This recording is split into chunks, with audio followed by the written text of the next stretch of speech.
when President Brown called me and said that the Board of Trustees has decided to award me an honorary degree from Boston University, I was pleased and honored. But then when he later called me and said, or wrote to me and said, could you give the baccalaureate address in Marsh Chapel? I was so elated because I thought that the trustees have decided to give me another honorary degree in theology. Well, I guess he didn't go that far. And so, but I'm indeed delighted to be with you, your family, and friends today. My dear graduates, the baccalaureate ceremony from the European medieval time until today is a service in celebration of and thanksgiving for lives dedicated to learning and wisdom. The learning you achieved through light of knowledge and wisdom you acquired so far from mentors and from the love of your family who supported you throughout. And incidentally, the last stimulus check from them will be cashed today.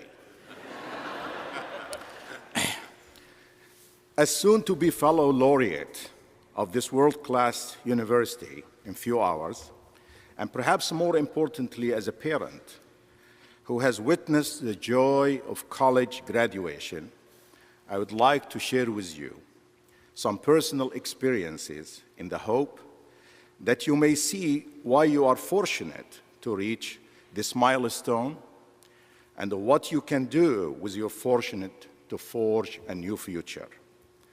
In this century, you are witnessing revolutions of knowledge, and my message is simple.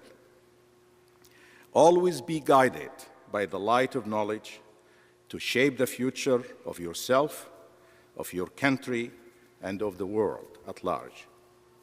When I came to the United States in 1969, I was not dreaming of a Nobel Prize, nor I was dreaming of acquiring a Bill Gates fortune. Armed with a very good education I received in Egypt, I was simply on a voyage of quest for knowledge, that of a PhD research in a reputable institution in this land of opportunity. America was a magnet to many of my generation because of its leadership in science and technology and its unique democratic values. The historic landing of Neil Armstrong on the moon in 1969 was enough to demonstrate America's outlook on the new frontiers of revolutionary knowledge. People often ask me, how does one get a Nobel Prize? And what is the secret to success? Sadly, they never asked this question before I received the Nobel Prize. I believe it was the passion for science that supplied the energy, and it was the optimism that made the almost impossible possible. My dear graduates, success comes to the prepared mind. Success is not like rain that falls from the sky equally upon everybody.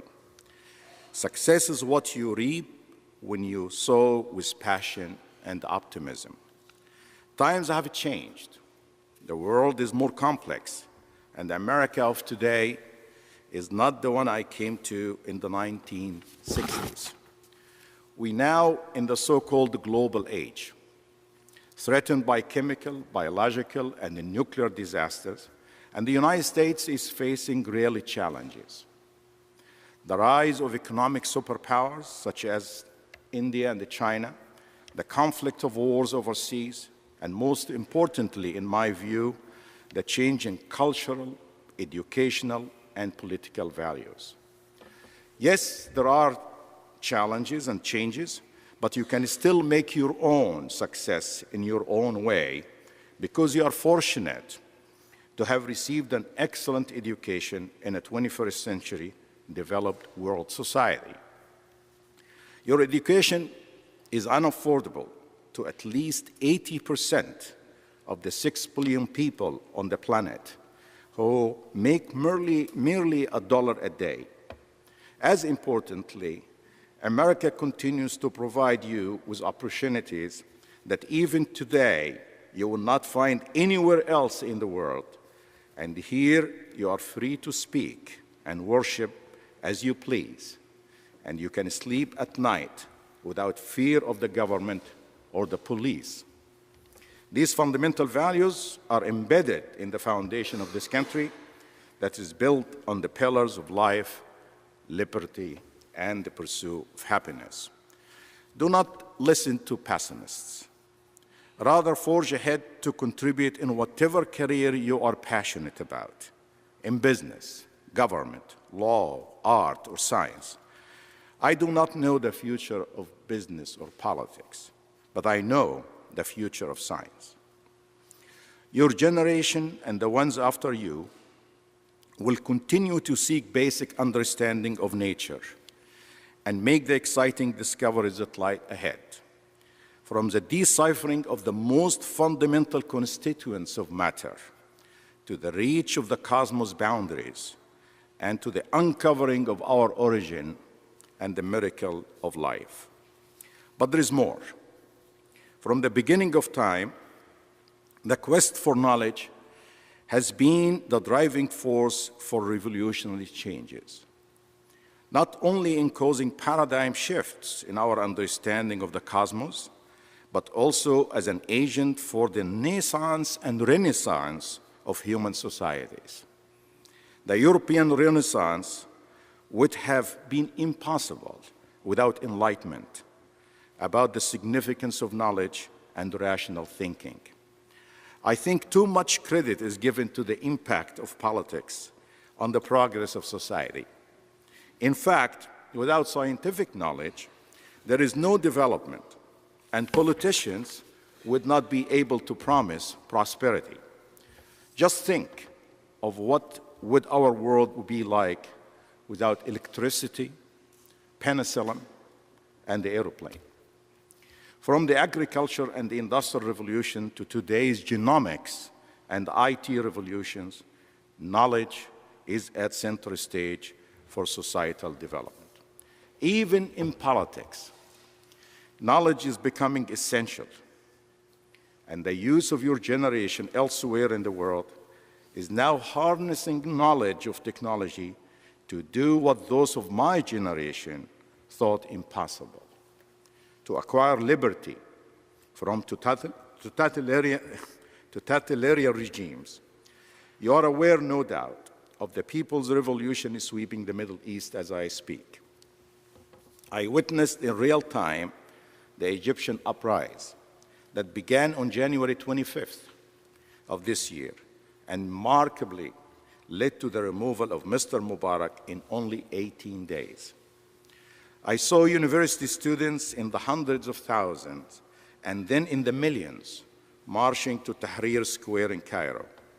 The name of the square means liberty, and that is precisely what the youth wanted from a 30-year-old regime. They demonstrated peacefully with impeccable organization skills and in unison. In my generation, we would probably have used stones, sticks, and guns in order to rise up. In your generation, they used Facebook, Twitter, and SMS. Without the discovery of the chip, wireless technology, and the internet, this Egyptian revolution may never have succeeded in a peaceful and civilized transformation. Although the road ahead is bumpy, already hopeful signs are emerging. A few months after the revolution, Egypt announced the establishment of a new city for science and technology on 300 acres of land, and the sole purpose of the quest is the quest for the useful knowledge. So, the 21st century education that you are fortunate to have received at BU is far-reaching, beyond the classical boundaries, not just across so-called interdisciplinary and multidisciplinary fields, but also between nations, and maybe soon across planets. Perhaps the best words to describe the value of education and the knowledge are those of Thomas Jefferson in 1782, writing in his notes on Virginia. And I quote, "The general objects of a bill to diffuse knowledge more generally through the mass of the people are to provide education adapted to the years, to the capacity, and to the condition of everyone, and directed to their freedom and happiness."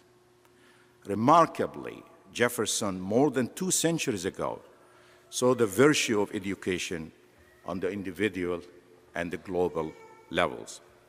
My dear graduates, this is just the beginning of a long voyage in your walks of life. And this is a new life here. In this journey, invest your knowledge fortune wisely and forge the place and time into an opportunity. Have a dream, as did one of the most renowned alumni of BU, Dr. Martin Luther King Jr., and work hard for your dream. Without hard work, we are not entitled to a good life. And without compassion, we will not attain the good life in a world majority population of have-nots. The investment of your family and your country in you is for a good reason. You need a good education to lead a fuller, richer life. The country needs you to build its future, and the world will be a better place when knowledge replaces ignorance. Thank you very much, and congratulations.